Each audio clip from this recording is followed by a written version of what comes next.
Criminals have always awakened our curiosity, but the most known and feared are, without a doubt, the serial killers.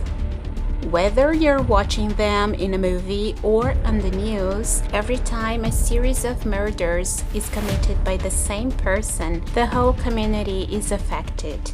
Some, like Jack the Ripper, were never caught, but some, like Ted Bundy and Richard Ramirez, were captured and paid for their crimes. But do you really know how they were caught? In this video, we're going to find out how some famous serial killers were captured. The first in our list is Jeffrey Dahmer. The reason why he's famous is extremely disturbing. Besides killing, he also ate some parts of his 17 victims. He lured them, pretending to be a photographer, and offered money so he could take pictures of them. However, when Tracy Edwards was captured by Dahmer, his killing history came to an end. Edwards was handcuffed and threatened with a knife. Then Dahmer put on the Exorcist movie to watch. He was distracted by the movie, and Edwards was able to escape and call the police. When the police got to the apartment, they found pictures of corpses, along with genitals, an altar with skulls, and some body parts in the fridge. The second one we are going to talk about is Son of Sam. New York is the scenario of many crimes and murders every day. However, one of the most known killers over there is David Berkowitz. Between 1976 and 1977, he left a blood trail in the city and even taunted the police through letters. However, he was stopped by a traffic fine and a lady with a very good memory.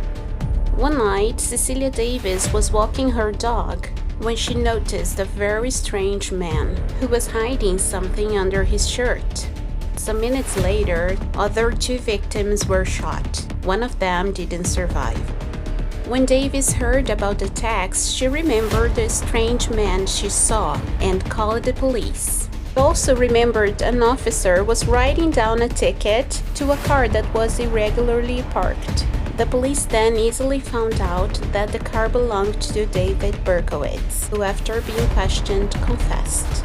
The next criminal in our list is BTK.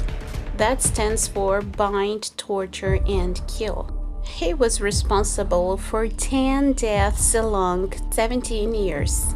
He wasn't caught and was able to control his killing urges for 30 years, which led lots of people to think he was dead. He did not like it and sent several letters to the press assuring he was still alive. His pride and presumption made him commit a mistake. He wanted to send a message through floppy disk, and he literally asked the police if he could be traced with technology. The police strategically said he couldn't, so he mailed the floppy disk. The police then saw that the file was saved by some Denny's, and the disk was last used in a local church. When investigating the church, the police found out that a very respected member of the community was called Dennis Rader. After DNA testing, he was captured and was surprisingly upset because the police had lied to him. The next one is the famous Ted Bundy. I'm sure you have heard about this one. He's one of the most famous and vicious serial killers of all. He confessed to killing at least 30 women. He managed to escape for years and was arrested by chance when an officer suspected his behavior.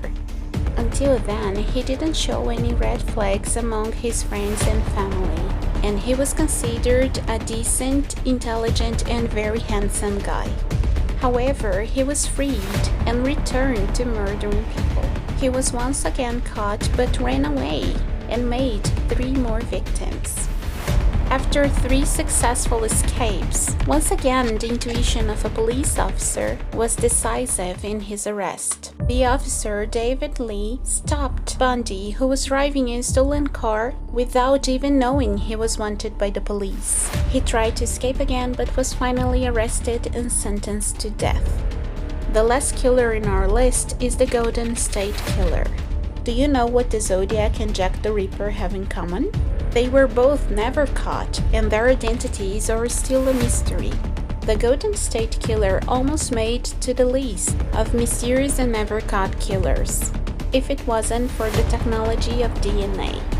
He was responsible for at least 13 murders and 50 rapes throughout California during the 1970s and 1980s. He also called his victims to threaten them, however his cases went cold. Yet he didn't count on the development and advance of forensic DNA.